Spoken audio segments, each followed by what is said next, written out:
Good morning, everybody, and welcome to the Dean Callan Show and the Bartenders Broadcast Network and whatever else I've shared this on. I didn't have a guest tonight, so there was a bit of an issue. People cancelled, and actually, I was quite happy because you might have noticed if you do watch the show on a regular, that I've stopped posting who the guest is going to be way in advance. And there's kind of a reason for that. Now I'm pouring myself a Guinness. I'm hoping, I'm actually hoping against all hopes that we've got audio coming through properly here. Yeah, right. So I thought, right, like instead of trying to get a guest at the last minute and kind of cram things together, it's been busy, doing a show once a week, every week for the last year, as it has been. I thought, let's do a planning session, but and not have a show. Well, there was a part of me that wanted to not have a show, and then there was another part of me that was like, nah, the show must go on.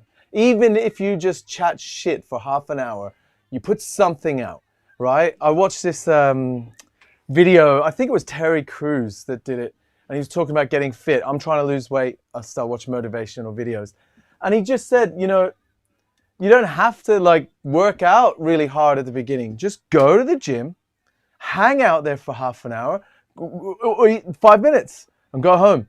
And eventually, if you just keep doing it, you keep turning up to that gym, you got that gym membership, you're going to start working out, you're going to feel more comfortable, and you've gotten into the routine. So I don't want to break the routine. Now, I do want a Guinness, right? Interestingly, Jake Berger posted this morning, do you have to do the two-stop? No, you really don't. I personally feel like when you pour to here, right, you're nearly done, and you let it sit for a little bit, it's the ritual. It's really the ritual. Like, you can pour it all the way up to the top. I remember when I first started bartending, in Ireland, the Guinness was a bit more temperamental. I'm not saying that it's changed, but there was cold flow Guinness that come in, and the cold flow kegs were different to the red caps, as we would call them. The old Guinness had red caps on the top, and the new ones came in with blue.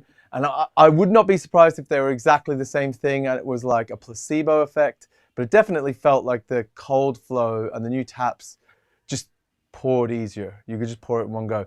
And when the Guinness is pouring constantly, you can just pour it. Now, one thing I'll say, all right, you haven't had a pint of Guinness until you've had a pint of Guinness in a bar where there's a line of Guinness lined up on the bar top. And one thing to be said for this two-part pour, which is not scientific, it's more of an art thing, right? It's more of like a cultural thing, is that when you're sitting in a bar and everyone's drinking Guinness, and the bartenders in Ireland, right, they know that you're going to have another Guinness. It's like, it's known. When you get to kind of here on your pint, you've got a couple of sips left, they're like, and they'll pour you another one, right? And they'll sit it there. Now, there's no guarantee how long a person's going to sit on a pint, but if you get the motion just right, it's settled to here, just as they're on their last sip. You top it up, and when you give it to them, it's ready to drink. It's not a pour, boom, and then they have to wait for it to settle. Because, it's much nicer to drink a settled Guinness. It looks nicer, I think. It feels nicer. Presentation is part of it. Ritual is important. And also, as Aaron Wall pointed out to me, you can't do a wicked shamrock in the top of a pint of Guinness unless you've let it breathe for a little bit and it's grown like a discolored skin on the top. Like, oh, I don't even have my top camera on, but if you could see this, maybe camera 3, let's switch to that. Nah, it's going to be all blown out. Yeah, you can't see it. Whatever. I'm going to let him settle for another little second, even though technically I don't even need to. I could just drink it now. I could drink it now, but I'm not going to. I'm going to stick to the ritual. I like the ritual. I like rituals. Right. Where are we going? Have you seen the Guinness Printer? Yes, I've seen the Guinness Printer. um, you know, honestly, it looks cool. Bit of a big contraption to have. And if every pint's going under there, I think it's more of a St. Patrick's Day thing in America, maybe. That's like big gimmicky, but I have seen it. And hey, Marco! Yeah! So I thought I'd change the time of the show from being an evening showing to a matinee, right? There's two reasons for that. One, bartenders are going back to work now. So with bartenders going back to work, people are starting work, I would assume, at like 4 or 5, right? So there's two times I'm thinking about. 3 p.m., which is the time that I've started now, right? I started at 3 p.m.-ish. People maybe are traveling to work. So if you're on the bus and it's a 45-minute journey, right? And this show goes for 45 minutes. And you've got to be into work for 5 p.m. or let's say 4:30 p.m. or whatever. Shows at the right time for your commute. Assuming everyone's got Wi-Fi and stuff, it'd be pretty cool to just be able to like hang out and chat on the show, right? Oh, sweet heavenly Guinness. Josh, come hang out, man. I'm going to change the time of the show, as I said, to a matinee. So 2 or 3 p.m., right? If you're watching this, and even if it's pre-recorded and you're just kind of playing catch up, if you're watching this and you think, you know what, I'd like to tune in and see two people have a chat, right? Which two people, right? Let's instead of me just inviting people I know or people I don't really know, but I think I would like to see on the show, like, why don't you guys suggest people that should be on the show? And let's try to get them on the show, right? I mean, it makes sense. Also, 2 or 3 p.m. I'm thinking 2 p.m. now because then I can have a drink, a responsible amount of drink. Let's say a pint and a Manhattan, right? I went out recently with, I'm not going to say his name, but a legendary bartender that I haven't hung out with for a while. And we went to a certain rooftop members club in Shoreditch with a rooftop pool. And every round we ordered for 2 hours, and there were more than 3 rounds, was a pint of Guinness with a Manhattan on the side. And I'm telling you this, I mean, we weren't drinking for that long. You know, I was perfectly fine. It didn't throw me for 6 or whatever you would call it, knock me for 6. But honestly, what a combination. I now kind of want to make a Guinness reduction and put it into a Manhattan and see what happens.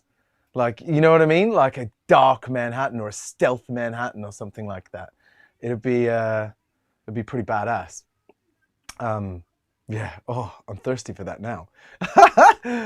Anyway, where was I? Yeah, 2 or 3 p.m. So first thing, I think 2 p.m. because then I can do the show, let's say an hour, right? We've got a guest coming in. I finish the show and I take an hour to pack up. It's still only 3 p.m. And I've got 2 hours before I would go to pick up my son. At the moment, because I'm doing it 7 o'clock or 6 o'clock, 7 o'clock into the night, I'm not able to pick him up from his nursery or school because obviously I'm doing the show drinking. But I think an earlier show, matinee, would be a good call. Oh, great. Electra's tuned in. Check that out. I got my wifey on my show. And Marco, mate. Josh Jordan wanting a Guinness. We've got Marco on the show, the guy who made all of this happen by inspiring me to just get out here and get it done. Legend. Oh no. Watching from my hospital bed. Operation was yesterday. God, I could do with a cool pint of Guinness. Mate. Well, if, you know, depending on which hospital, if you want to swing by here when you're out, you know, Guinness for strength and all that, you're more than welcome to come and grab a pint. I'll pour you 2. I'll pour one with 2 stops and one all the way through, and you can do a compare and contrast. They're going to taste the same, but I mean, see which ritual's better, right? This morning when Jake posted that, or was it this morning, sometime last night, I was like, I'm not going to comment because I have to follow the ritual side because that's like how I grew up drinking pints of Guinness. But then I thought, oh, has Jake's, I said, surely Jake's been to like an old school boozer in Ireland and had pints, like for an afternoon or two. And I thought, if he hasn't, I definitely want to take him to Ireland and hang out, right? Has to happen. What if he hasn't? If there's any Irish whiskey brands out there, or even Guinness, can you sponsor Jake Berger and a few of the like English lads to go over and hang out in Ireland and pour pints behind Irish bars and stuff with some of the old boys? And it'd be great. I'd love that. I'll take them. I'll host them. I'll just be the guy that runs around kind of like with a camera and records everything. It'd be dope.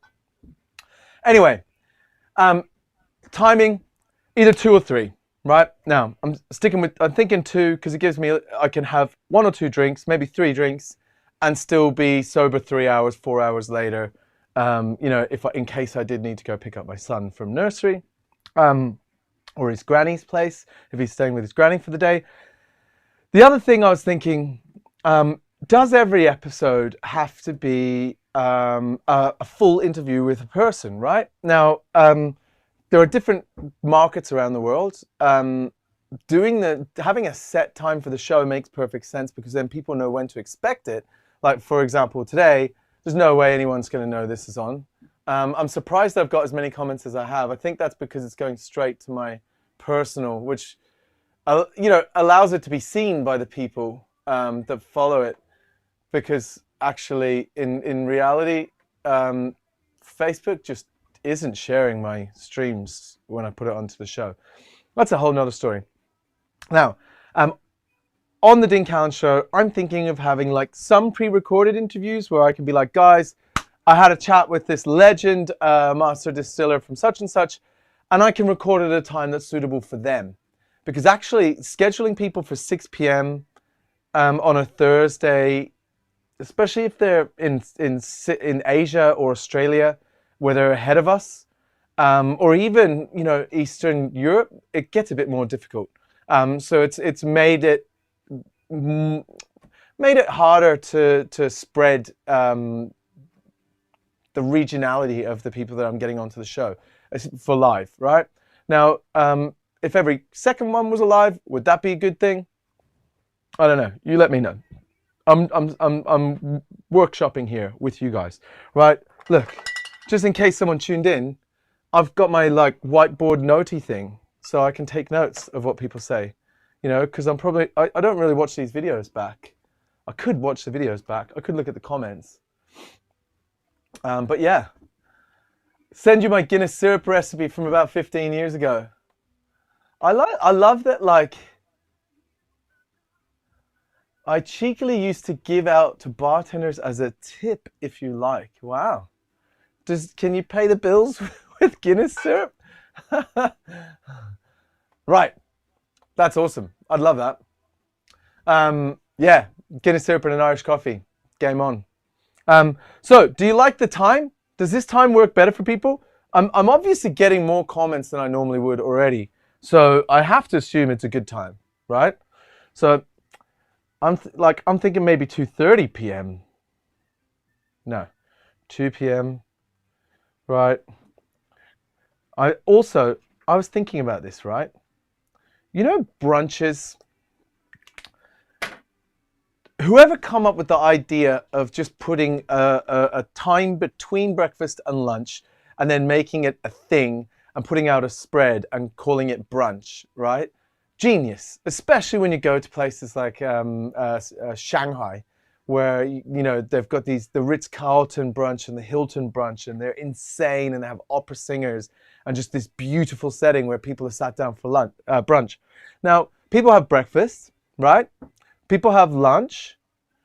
People have brunch, right? So you got 3 things before, you know, early afternoon, and there's aperitivo time, right? And aperitivo, like, it's obviously not, it's not advertised, it's not a big thing, and it starts a little bit late to be in between lunch and dinner.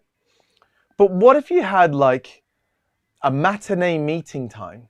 What if you turned around and said to people, we do a matinee meet, which is after the lunch trade is finished, but before the dinner trade has started, and it's more bar centric. So you're not taking up all the like food tables as such in a restaurant. You'd have tables closer to the bar that manage that. And you'd make it so that you buy into the matinee meet, or the matinee meeting time, or just the matinee. And you'd get a certain number of cocktails, let's say on a small scale. So for example, my favorite little guys here, you know, it's like half or a third of a Manhattan. You could have the Martini matinee, Manhattan matinee, Manhattan matinee. You're getting 3 different types of Manhattan. You know, could be tiny little variances, could be different bitters. Like Dale DeGroff was talking about when I did a live feed with him, he did different, you know, almost perfect Manhattans, as he called them, with different bitters, and you'd add the bitters to the different Manhattans and they'd be different, obviously.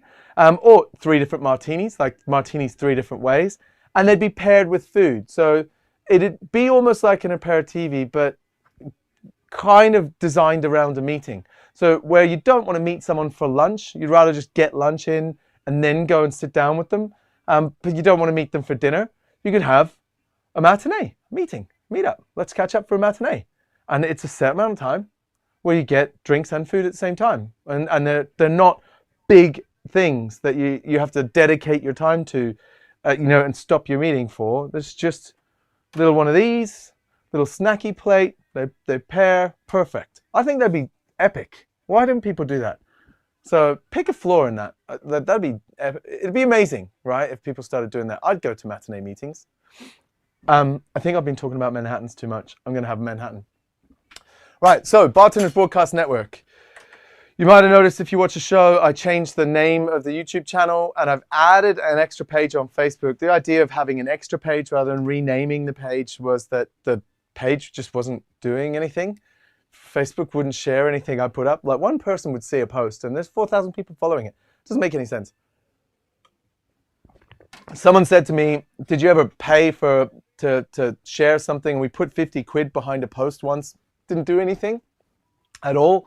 But yeah, we did in the early days. And now that I think about it, you know, it was right after that we started to slow down on the growth of the channel. And I think from what I'm told, Facebook, once you show that you're willing to put money behind your page, that's it. Like, they just want you to only put money behind your page or you get nothing. So I started a new page. Now, my goal here is on both the YouTube channel and the Facebook page is to find other people that are keen on doing this kind of stuff. And there's a few people out there. I'm learning more and more, especially in the UK, that I didn't even know there were YouTube channels that are really cool. Like Des, for example. Des, you're the perfect kind of person that I'd like to talk to about this. So if I could, say, offer up this space or bring my gear to your space, to your bar, and in a day we recorded, you know, let's say 4 episodes of a 20-minute video that you guys wanted to do, sharing what you're up to. Literally could be you and your bar team if you own a bar and you want to do your own thing. What would that look like? Would you be keen on doing it? If I brought all the gear and lights and audio and everything that you needed to record your own show, would you be up for that? And then I could put it, let's say your show was Tuesday nights at 7 p.m. They premiered, but we pre-recorded them and they come out one a week, one a fortnight, whatever rate is comfortable for you guys. If there's other people that want to do a show, let's work together and start the Bartender's Broadcast Network. Because the way I see it, you're supposed to put content out every day if you want to grow a channel like this. Like you see the guys from Cocktails For You, insane amount of content goes up there. He's like, Eddie's putting something fresh out every single day. I don't have the time for that. But I'd love to like spend a day a month with, you know, a couple of different people. Let's say there was 6 different people that I was working with a day, and shoot some videos, get them edited out, and put them up on the channel, and see how the channel goes. There'd be a show every day then, and there'd be different people with different perspectives and different shows, rather than just me chatting shit to a camera every single time. Now, this ice isn't tempered, so I'm going to build straight over the top of the ice. And I started to like really like mixing Jägermeister cold brew into stuff. I don't know, is it bad? But I had a Manhattan recently with Jägermeister cold brew. Well, it's obviously not a Manhattan if it's got Jägermeister cold brew in it. But yeah, I use Jägermeister cold brew, and this has not been sponsored by Jägermeister cold brew.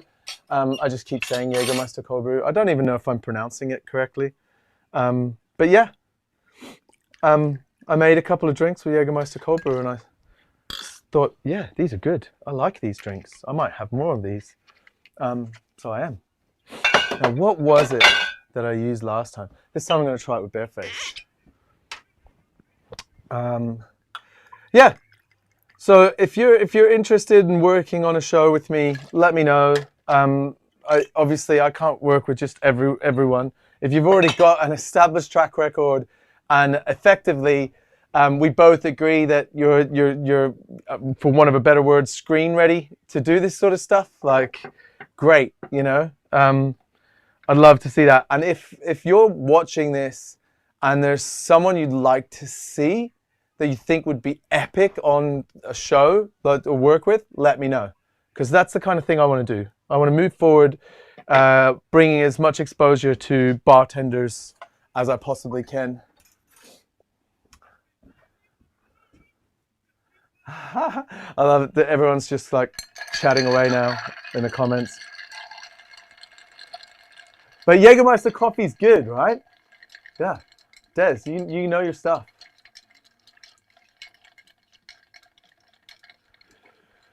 Right. Yeah, okay. So some in real life mic'd up bar shifts would be mad content for a live stream. I can totally do that. Have the bartender mic'd up. Anyone who wants to be within a certain area of the bar, sitting at the bar, if you're sitting in the seats at the bar, free drinks, right? Let's say we get a brand to sponsor it, or the bar says, right, we can accommodate X amount of drinks and X amount of seats at the bar. And those people, they're part of the show, right? They've got little mics. It'd be pretty epic. You'd really get, I think it'd be cool to be able to see the interaction and the difference in interaction from one bartender to another. You know, I don't treat guests the same way every other bartender treats guests. In fact, like I can be quite horrible to people if they're being horrible to me. I'm too old to take shit from bus station skanks and such. Right, I don't have my glass chilled. That was one of the things I've decided from here on in. I want to start getting chilled glasses out. Ooh. Now, how do I know? I'm going to have to backtrack and figure out how many portions this is. Right.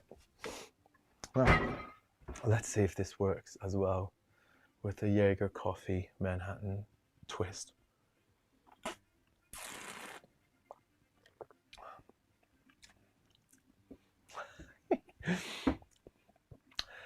It's not like it tastes like immediately like Jaeger. It doesn't taste immediately like coffee, but it just gives this like candied sweetness, I think. A little bit more like richness to the drink. Kind of like when you add maraschino for a jockey club, but without the kind of floral top notes that you get from maraschino liqueur. Right, cool. So I queued up a Mitch's Minute, right? I had one made in advance. This is the last one made in advance. So if Mitch watches this, Mitch, we need more Mitch's Minutes. He's really busy at the moment. It's actually great to see. When lockdown first happened, myself and Mitch just weren't doing any work. So as long as I called him and woke him up, he had time to make the episodes. But now, you know, I can't just call him in the morning. He's often at work already at like 7 a.m. And he's working till super late at night because he's busy. He's got his own business off the ground, which is good. You know, I like that. Right, let's play this. Where are we?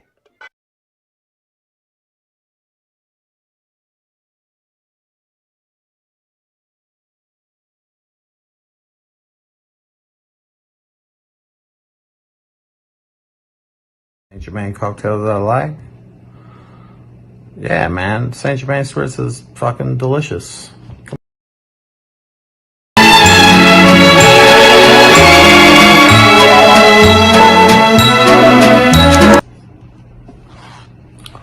Have I ever had a Saint Germain cocktail that I like? Yo.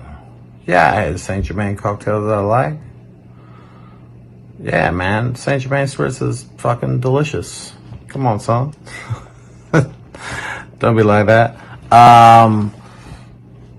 What I don't like is that fucking gin, cucumber, fucking mint, lime, lemon, tequila.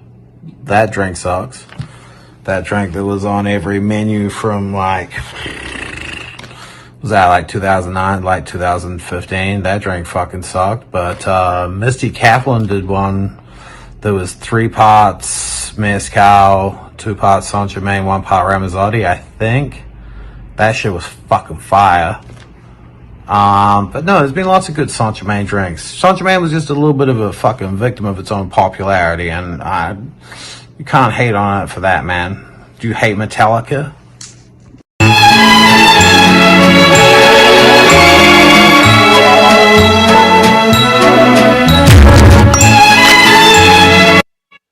Well, you know, when I started this feed, there wasn't I never would have thought one of the comments would have said accentuated coffee notes, you know? But now we have Julian DeFerro with a comment that brought up accentuated coffee notes. I wonder, like, Julian, you judge competitions, right? Are you, like, giving your level of feedback to every single individual contestant? One of the things, and literally one of the things that this live feed was meant to achieve, I want to start a bartending competition, but I want to see how much hunger there is for bartending competition. That's kind of like, I love Rematch, but imagine Rematch and Bartender Mastermind and all the great kind of bartender-led competitions that we've had, just kind of put into one league and then have different factions within it. So there's the speed comp, right? Like the fast and the curious. You've got to be fast, but still answer questions like you would in Mastermind. And you don't know what you're going to make. There's a pool of 50 classics, right? Julian, would you be one of the judges on that? Or commentators? I don't know. You couldn't really have judges. You just have to know that the cocktails were of a standard that they're drinkable, I guess. But if people are making real drinks and they're making 10 drinks, I don't want them to go to waste. I'd rather they go out to guests, right? Yeah, we'll figure that out. But is there appetite for a cocktail competition in this day and age? Before I go investing more of my money into things that, you know, I can't release for 6 months, does anyone want to see a cocktail competition with a large cash prize that's based on speed, accuracy, and knowledge, right? I'm seriously asking. If you're watching and you comment, just comment yes or no, right? And does anyone want to see Julian DeFerro as one of the commentators at one of these events? Just like commenting on technique, commenting on ingredients. Yeah, I guess it's not the same thing if it's classics. Like Julian's very much more of a judge on a mixology comp where people use weird, obscure ingredients and stuff like that, being strange. Dragon Stout. Wow, what is going on in the comments section? Tequila, like it feels like I'm missing some of the comments. Yeah. Abby, I love you, Abby. You're so cool. Like, can you? What about if you and Julian were both commentators on one of these events, right? Mic'd up, like the commentators at the side of a boxing match. You know, a camera on you both, where you're like, oh, that was a bad move or whatever, or maybe just Abby. Abby's got some banter. I think the banter between the two of you would be epic. You two, Jake Berger, Russell Burgess, it'd be so cool. Right, so things I want to do going forward. I'm about to turn 40, and I'm at a stage in my life when I think, right, what do I want to do with myself going forward? I've been doing this show. I quite enjoy it, but having guests on And especially when things change and the audio doesn't work, can be quite stressful, right? So I thought I might change it up. I got myself some Pelican cases. I've set up my live streaming rig so I can actually take it with me places. I'm this close. If I can get a sponsor for one show to cover the cost of the extra little bits I would need, there's a device which would allow me to like hand carry my camera, right, through a venue, and it would send the image in a good quality back to my live stream rig and out to the world, right? Which I think would just make it so much fun if we had a couple of setup cameras at the bar. We're live streaming a bartending shift with a couple of shit hot banterous bartenders that can tell stories, you know, and we're able to kind of walk out and follow a drink out to follow the drink out to the table and then say to people, you know, how does it taste, right? They're not in front of the bartender. There's no pressure. They're in front of people that are watching, but there might only be 2 people watching. God knows. How much fun would it be? It would just be fun. I think it'd be fun. But this is the whole point of me just randomly getting everything off my chest at 2:30 in the afternoon. A, I think this time is better because I'm getting more interaction than I have for weeks. B, I think it's great to just get stuff out. But please let me know. If you're like, that sounds like a dope idea, let me know. I'll try to make it happen, okay? Because it's time. It's time for me to either make something happen or take a job in an office. And I don't know if I'm ever going to be good at working in an office or going back to a corporate style role. I don't know if I could do it. And there's no work coming in for consulting. Certainly not for me. Maybe I need to put myself out there. But yeah, it's not happening. Tried with Dragon Stout too. Am I missing half of this?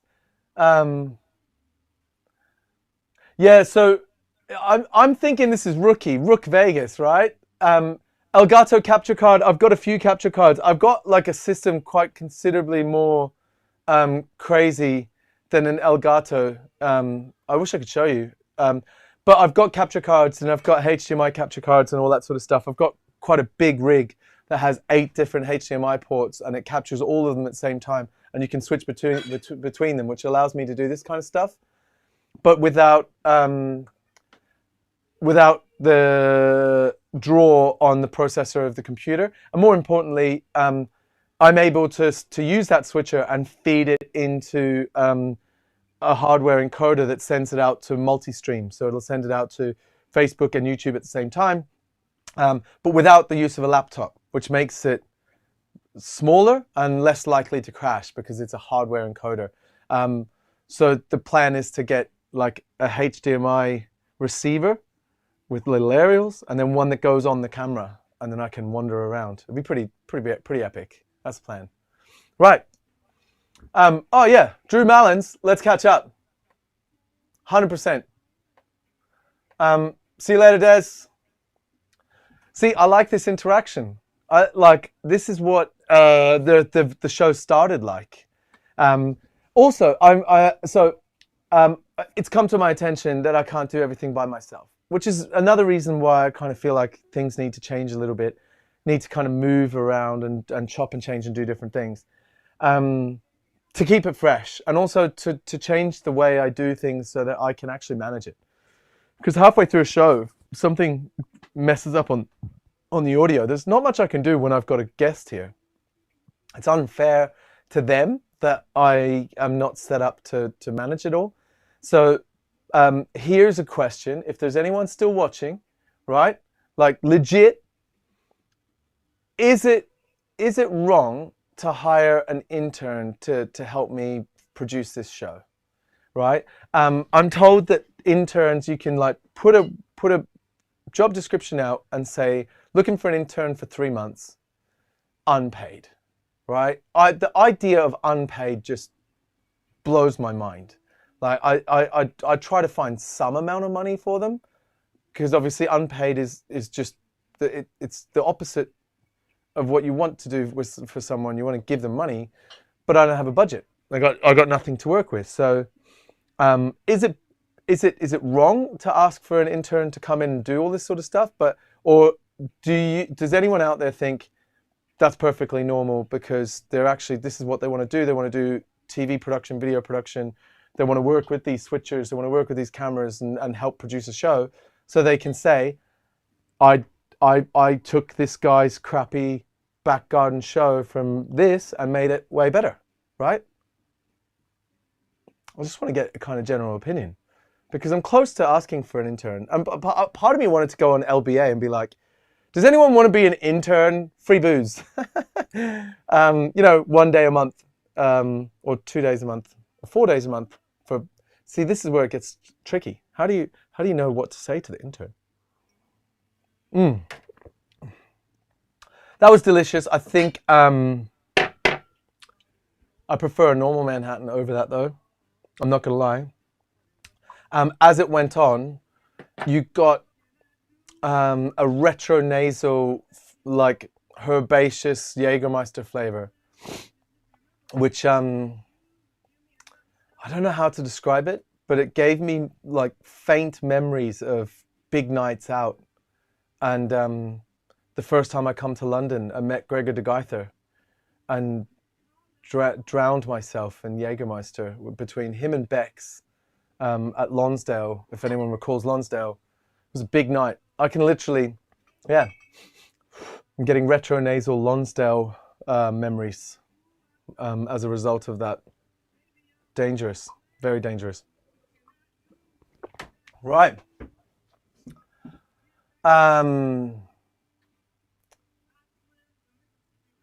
Right, so I've got some, thank you guys for the feedback on that. So all expenses paid is the general industry standard. That makes perfect sense to me. Need spend a lot of time with them to get the value out of the experience. Let me change that to this. I love these responses. So if you use an intern, you'll need to spend a lot of time to get with them to get the value out of the experience. If you want someone to hit the ground running, you'll need to pay them. Yeah, exactly. That's it. Well, this is the thing. I think I'm learning as I go myself. So I feel like I'm the intern, and I don't know how much I'd be able to actually help them. So in my honest opinion, I love, see, some people put O but no H. Really depends on the value they're getting from it. If you've got a stupid amount of tech, I'm sure many would be happy to play with it in exchange for a bit of time. Yeah, that makes a lot of sense. Well, I would be. If this was what I was studying, if I was studying producing this kind of thing, live shows and such, I'd then want to spend as much time as I could actually doing it, you know? Well, this is one of the things. So perhaps you could also allow them to access your tech and bar as well in exchange. So the reason for changing the name of the YouTube channel from the Dean Callan Show to Bartender's Broadcast Network was exactly that. I want to kind of streamline the cabin a little bit, be able to change the backdrop, be able to change the bar top. So for example, bear with me. This is not going to look great because I need to change the lighting if I'm going to do this. But I had the idea to be able to change the bar top by putting like a marble slab type thing up on here. And then if someone wanted to have their own show that was hosted from in here, obviously we'd have to change the lighting considerably because as you can see, the white reflects the lights differently to what the wood did. So my face is now kind of like and blown out, but I knew that was going to happen. So the idea is to be able to change this, change the backdrop, and then put different drip trays on top of here. So other than the fact that you've got the same lighting and the lighting can change, people could look like they were coming from a completely different space. The sizing would be the same, but they'd look like they were coming from a completely different space. So people would be able to come and use this place to make their own show, and I would be their intern. You know, that was one of the thoughts I had. I like the white. It looks good. Thank you. Obviously, as you can see, I do need to change. Like, you can see how much it changes the lighting. Like, oh, Eddie, while you're there, right? Give me some feedback. One more thing. Oh, this thing is so heavy.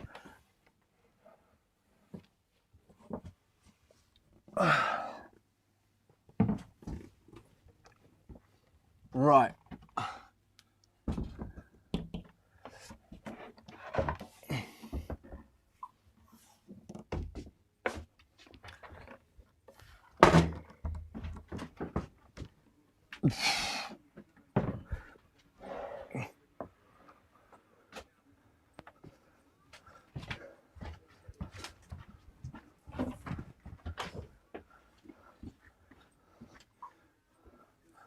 What about the black? Does the black look weird? Such a different look. And it's thicker, so I'd need thicker trays to sit on top of there. Right, so I was thinking for drink classics, I'd have this kind of bar top, right? And start changing it up. But you can see how the lighting completely changes with each one. Yeah, see, weird. Yeah, it looks weird, doesn't it? Yeah, especially with the sides. Not as easy as I thought it would be to switch things out. Yeah, see, weird. Black is weird. I thought that as well. But you never know. Might find a purpose for it. Oh yeah, so the idea is that I would have a different set of trays that sits on top of these ones and brings it up to that level. You know, like these are, I had Douglas Anchor come and do live streams from here, and I don't know how he does it, but he always would pick a spot on the tray and like speak from it, and that bend the tray, like the tray would flip up. They were on Velcro before, but now they're screwed in because I don't want to mess with that. But if you look, you know, then it's not that thick. So I could replace the drip tray and have a new drip tray there. I don't have any more to put on top, but the idea was that I would buy different colored drip trays. So you wouldn't recognize these drip trays, and you wouldn't recognize the back. The back would be changed as well, and then we'd cut in a little bit more, rather than such a wide angle lens, go back. So you're not seeing this sort of stuff. You literally shouldn't be able to tell that it was the same space. Yeah, back shelf would have to change. Anyway, just all thoughts. I'm just workshopping here. I figured I had the opportunity to like reach out and engage with people a little bit more. It's hard to engage with the audience when you're the only person managing all of this and talking to someone who's actually physically here or on a call. So I thought I'd get you guys involved this way and see what people thought, and also test the engagement at 3 o'clock in the afternoon as opposed to 7 o'clock at night. I think, yeah, the engagement's better. I'm going to stop freaking Julian out. I'm going to drop this. I'll make one last drink and then I'll be out, and I can start setting myself up for tomorrow. Right, let me drop this thing. It's such a heavy thing.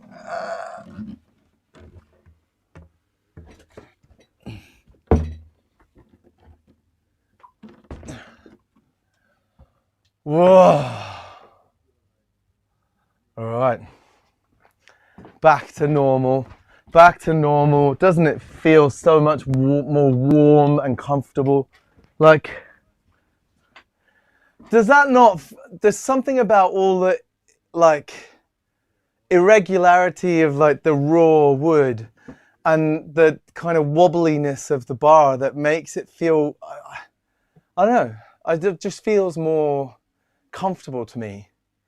Like when you're actually sitting here, it's a really dodgy top. Like I put floor lacquer on this, and there's chainsaw marks and chunks out of it, and you know, bits you can see where I've done a bad job on the stain, but I love it. I do love it. Right, one last drink. What am I going to have? Oh, yeah. I know what I'm going to have. I'm going to have a mini Hawksmoor Martini because it's Matinee Martini. It's a Matinee Martini time. I'm going to put one of these back in the freezer. I had a bunch of them in the freezer before. I'm going to put a little bit of ice in it first.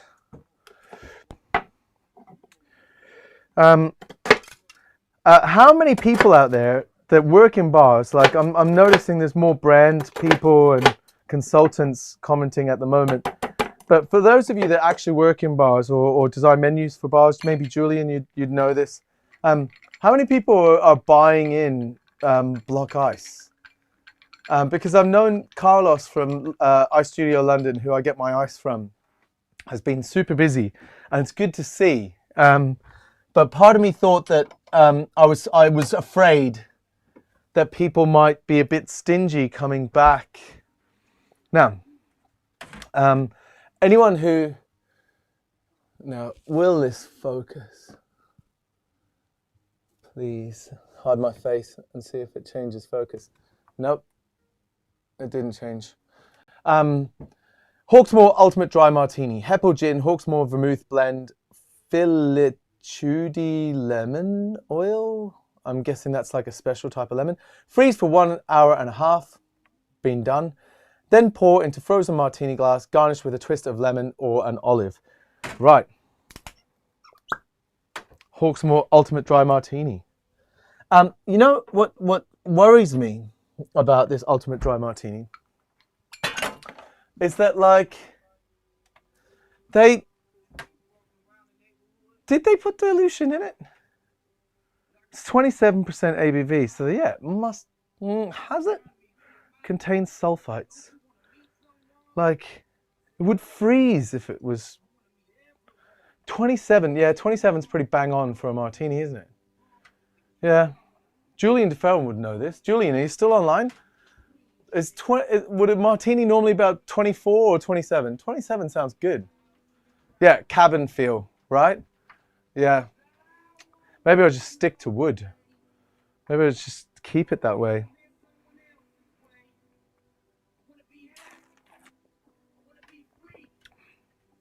Oh, that is good. Hawksmoor are great. They really are. They nailed these at-home cocktail serves. Well,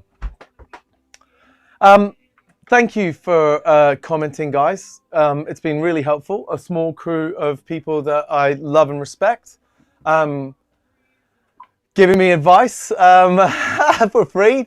You know, I don't know how much Julian DeFerro charges for his time, but I know that between Julian DeFerro's rate and Eddie's rate, mate, I mean, this half hour, you know, would have cost me a fortune had it not been free on Facebook.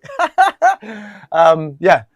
So I think, based on the interaction that I've gotten from some of my friends, changing the time from 6 p.m. at night to 2 p.m. in the afternoon or 3 p.m. in the afternoon feels like a really good idea.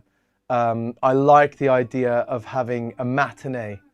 I like the idea of turning up to a venue between the end of lunch service and the beginning of dinner service, especially like a restaurant with a nice cocktail bar, and sitting at that cocktail bar and having literally a timed matinee martini session, matinee Manhattan session, just like a matinee session, you know, before aperitivi, long before dinner, but after lunch. It's the right time. It's the right.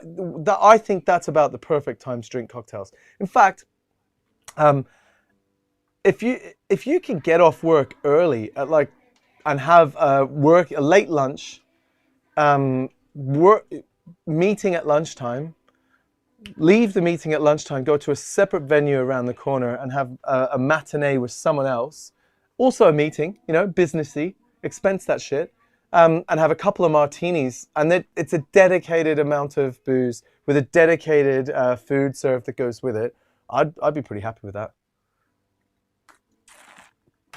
It'd be a nice start to a weekend. Doing the matinee on a Friday afternoon, as opposed to like brunch is usually Sundays. No, people don't go to brunch on Mondays and Tuesdays, do they? It's always a Sunday brunch. But like, what about a Friday matinee? Right? Food for thought. Take care. Is it rookie? This is what I can't, like, yeah. See you later. Yeah, art of day drinking. See you later, guys. It's been an absolute pleasure. I'm glad I did this because I was going to just skip having a show this week. But I've gotten lots of great feedback. I'm going to actually stew back over the comments afterwards as well. Good to see you, man, or hear from you. We should catch up for a FaceTime sometime, man. Been too long. Good times. Oh, Friday matinee it is, buddy. I might Friday afternoon. I might be traveling into London, so we could catch up. See you soon.